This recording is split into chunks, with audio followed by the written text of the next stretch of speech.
दायो ब्रह्मपुत्र मोनबाय आरोना नै दायो ब्रह्मपुत्र मोनफैबाय जों गुवाहाटीयाव फैदों आसाम माला कम्पानि गारिजों बलेर' पिकआप बि बसुमतारीजों आंजों फैदों दायो मोनबाय नै ब्रह्मपुत्र दालां अयथासार दैया नै नायदो नै लोगोफोरना लोमजोब्बाय आरोना नै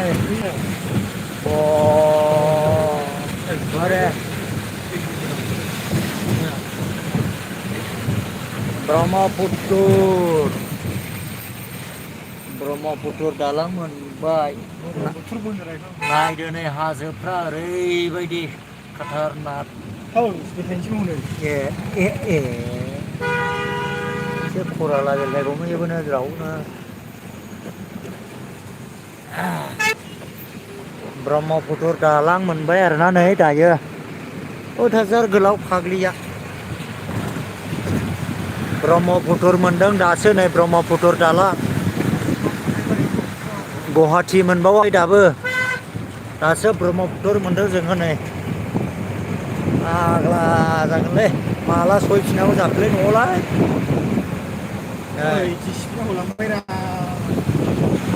नायदो नै ब्रह्मपुत्र नै बे गारिया बेलथायखानायसोमोन नायदो नै लोगोफोरना सानावलासो मोजां नुगौमोन मोनाबाय दायो अब्लाबो आङो एसे लाइटनि गेजेरजों दिन्थिलांनो नाजाबाय जिगिर ब्लाव लाइटनि गेजेरजोंब्लाबो औ नै बियो जाहैबाय गुवाहाटी रड बियो गुवाहाटी रड ब्रह्मपुत्र दालां मोनबोबाय नै ओरैबायदि अखाजों अखा लोगोफोर नायदो नै गारिनि माबाल' नै बाहाय अब्लाबो गारि आरोना नै ओरैनो ओरै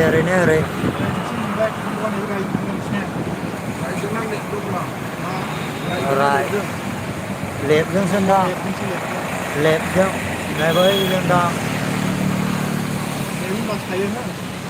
एयारपर्टआव थांगोन आरोना जोङो एयारपर्टआव लोगोफोर एयारपर्टआव थांगोन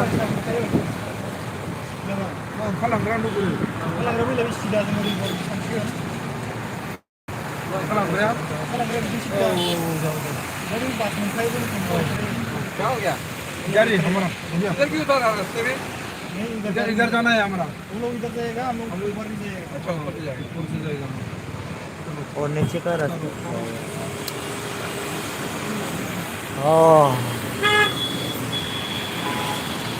गुवाहाटी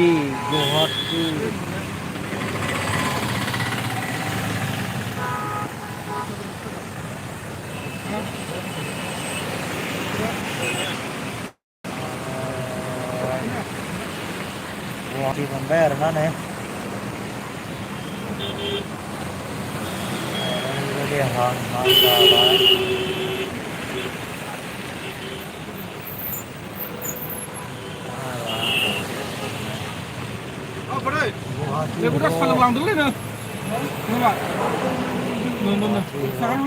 बेनो है बारासो जाबावबाय 50 थाखा गैयामोन दे लाबनै नै दंबाव देना बे सारनिसो ए ठीक है सर थैंक यू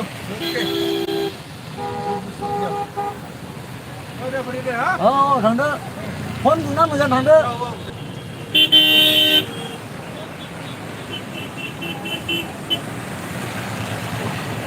ओरैबायदि आरोना नै जामल'सै मोनाखौ दासो एसे माबा बांदों आरोना अभार ब्रिज मोनबाय दायो गुवाहाटी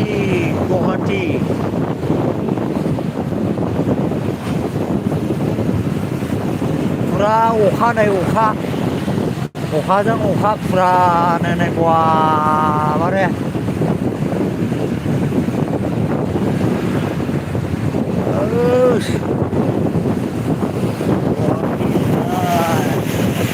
एयारपर्टआव थांगासिनो दं जों एयारपर्टआव गुवाहाटी 100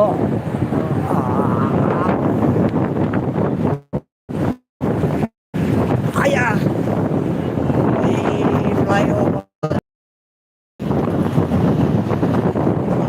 गिदिंबाय आरोना नै नायनो लोगोफोर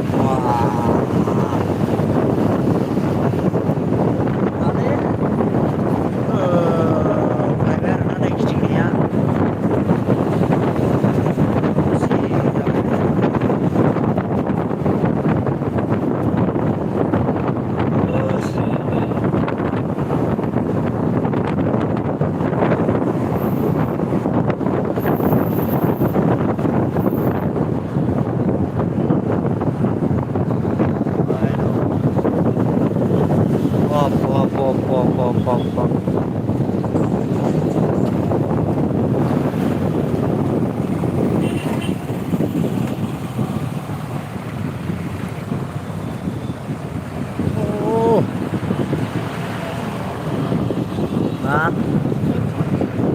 दासो लाइट सारि सारि मोनफैलायबाय आरोना नै लोगोफोर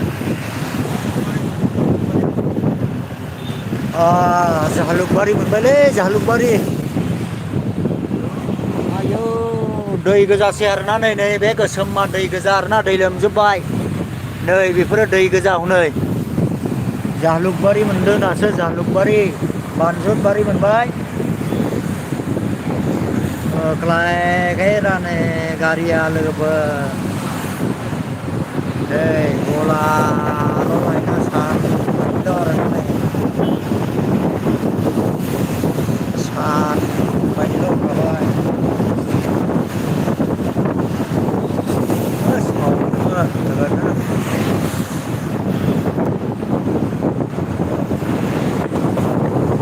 Jalugbari.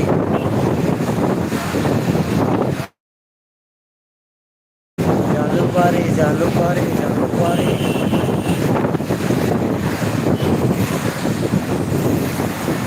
हेलो लगातार जालुकबारी मिल रहा है अभी बहुत ही में आ रहा है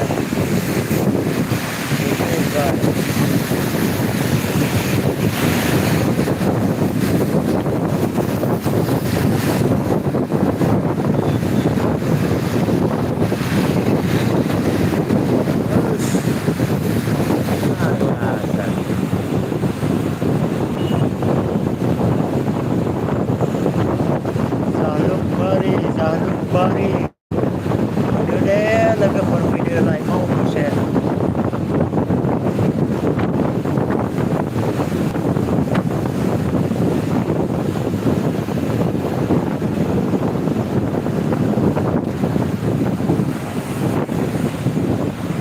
nang दाखाल हाय आङो खिथाहरनाया अबेयावसोमोन गुवाहाटीयाव दंफैयो होननाया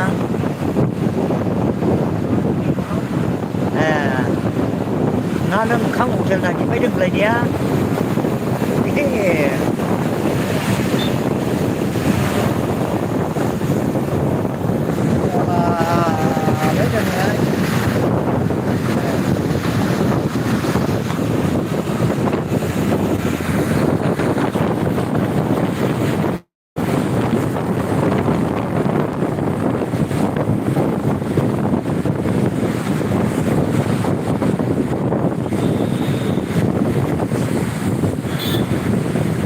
Jalugbari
Olah.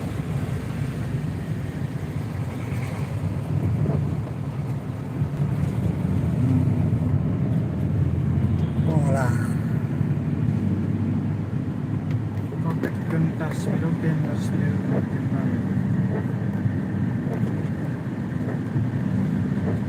Dia mau jenak nggak mulai hijau nih.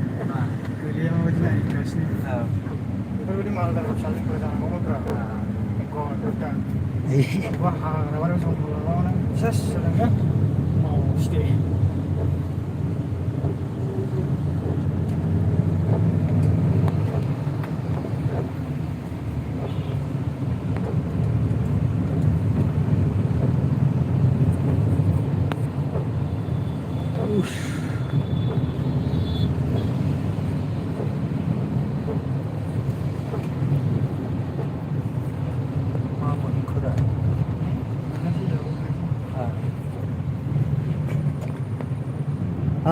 Airport मोनहां जाबाय लोगोफोर एयारपर्ट बे मबाइलसो नायदो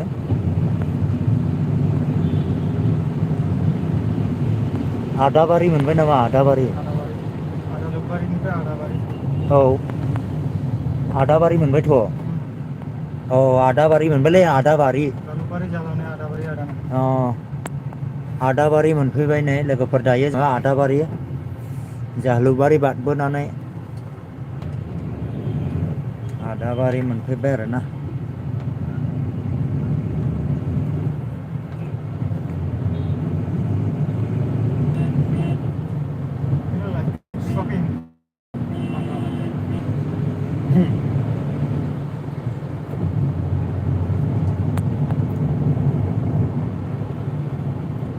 सर आप सीधा एयरपोर्ट पे जाएगा सर हाँ आप सीधा एयरपोर्ट में जाएगा ना क्या एयरपोर्ट में जाएगा ना हाँ एयरपोर्ट में जाएगा और कहाँ जाएगा बोल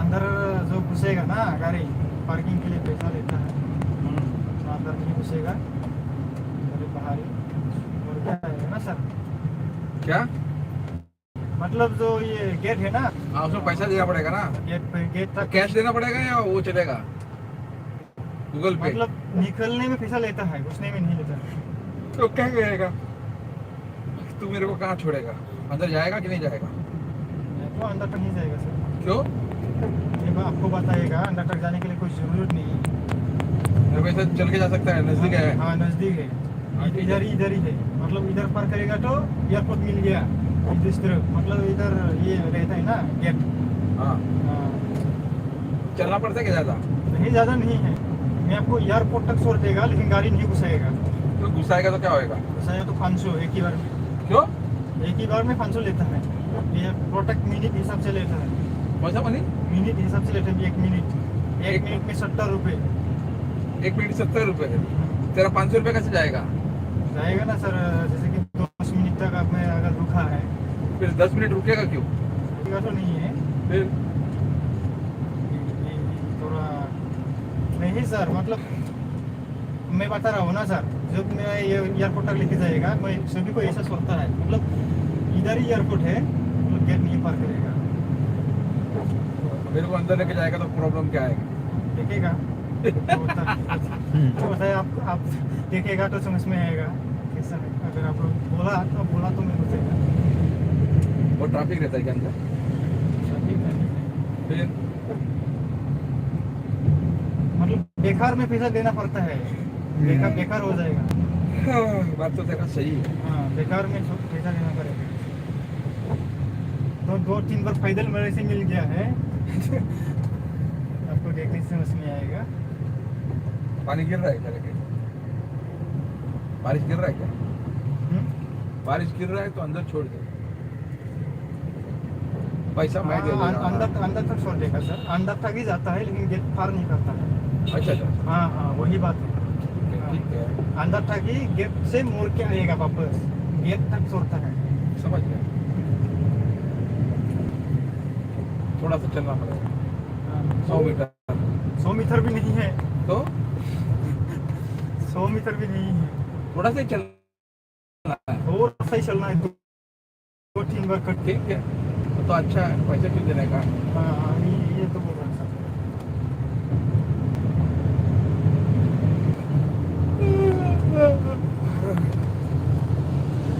एयरपोर्ट पे ही बैठना है। रूम चाहिए क्या सर? 1000 रुपये लेगा।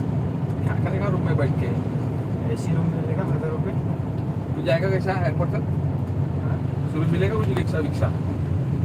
सुबह तो मिल जाएगा, वो गाड़ी चाहिए वो बाकी दे देंगे।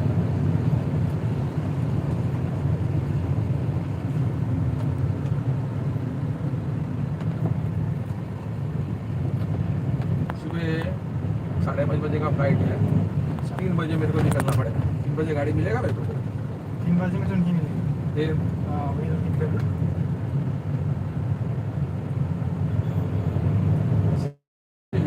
मैं अंदर चला जाता हूँ, रिस्क क्यों लेने का। हाँ हाँ हाँ, अगर फ्लाइट मिस हो गया तो बहुत पैसा जाएगा इसमें। हाँ, गाड़ी के चक्कर में। गाड़ी का चक्कर में इमरजेंसी मेरे 10,000 जाता ही है। 15,000 का टिकट है। 15,000 टिकट है। अंदर जाके आराम से पिक्चर देखेगा, एक अच्छा झपकी ले लेगा, हो गया। फिर प्लेन में जाके तो सोना ही है 1 घंटा। एक पानी का बॉटल लेके जाना मेरे को अंदर। अंदर बहुत महंगा मिलता है, उधर मिलेगा। 20 रुपए का एक ले लेगा।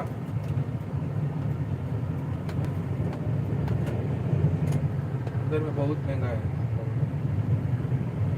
दुकान मिलेगा 100 रुपीज। इधर दुकान में। जा लेके आना बेटा। जाना तो चलेगा, हाँ, उधर भी मिलेगा। ले पैसा दे। करेगा, रखा रहेगा। आराम से धीरे से साइड में पार्किंग कर, लेके आ।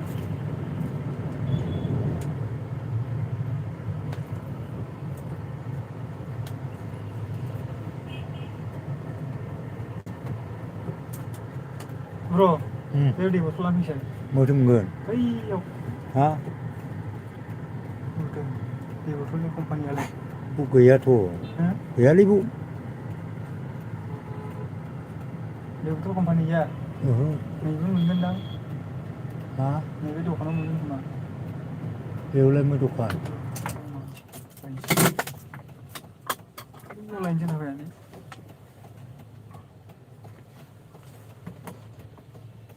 आटा बारी ले, है ये कितना है? 20 है। मिल जाएगा एक इतना। मेरा तो कैश भी खत्म हो गया पूरा। एक इतना मिल जाएगा। आज मोबाइल में ले जाओ। ngon lắm vậy đi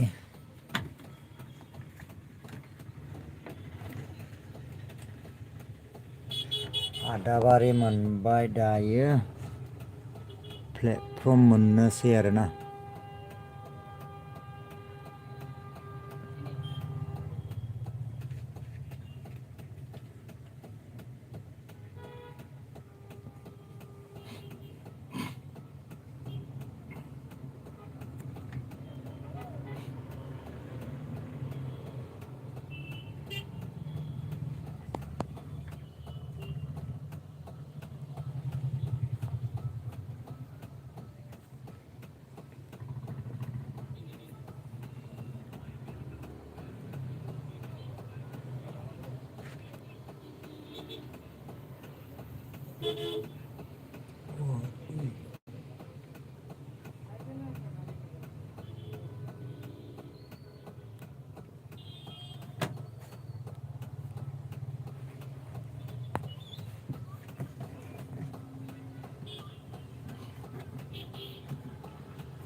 마와서 비호 번호 보던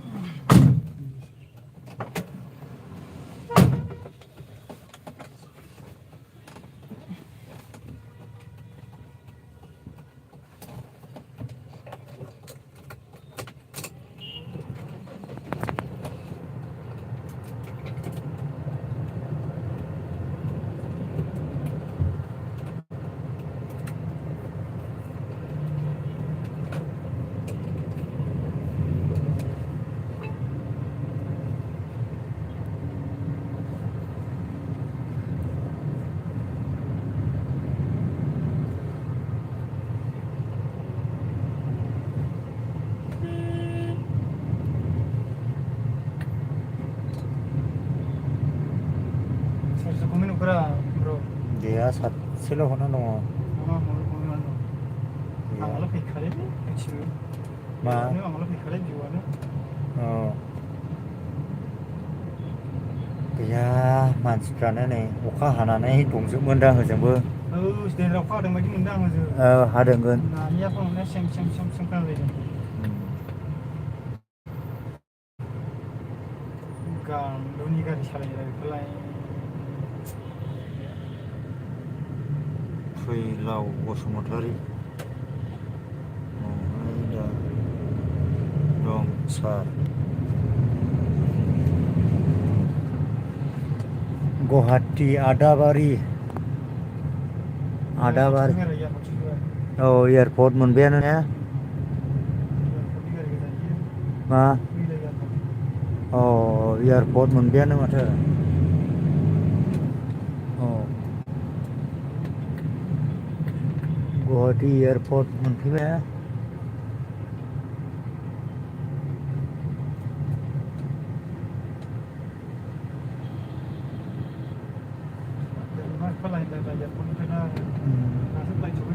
बैसिमल' थांनो मोना गारिया हा ए एयारपर्ट मोनबाय दायो एयारपर्ट फ्लाइट बाग्लायग्रा जायगा मोनबाय आरोना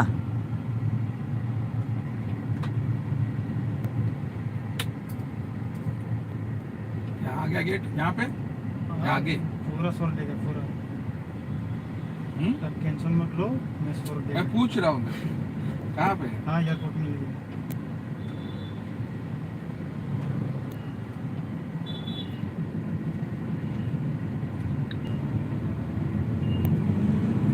एयारपोर्ट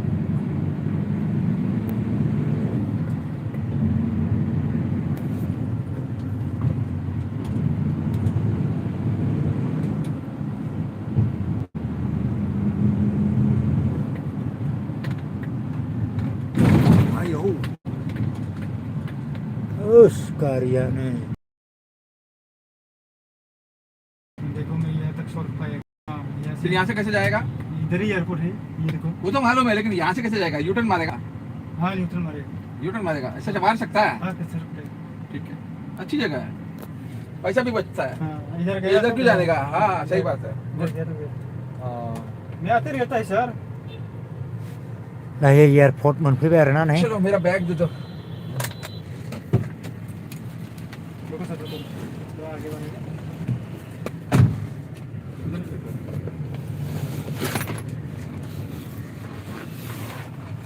एयारपर्ट मोनबाय आरोना नै बेयावनो एयारपर्टआ दायो सफैबाय लास्ट एयारपर्ट नै बेनिफ्रायनो टिकेट दानानै सोर बबाव थाङो थांदो आरोना नै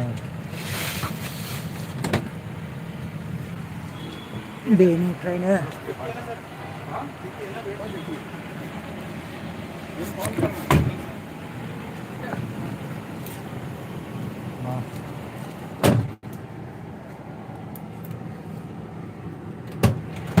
बेनिफ्राय सोर बबाव थाङो थांदो आरोना मोनसे चिव मासे ओमफ्राय सोरो गोले रो रो होननानै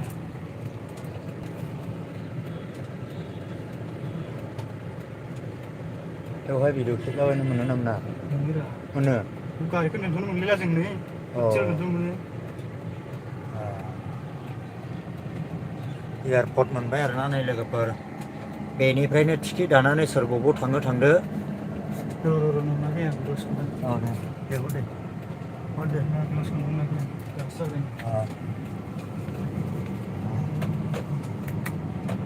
ओरैहाय दा जोङो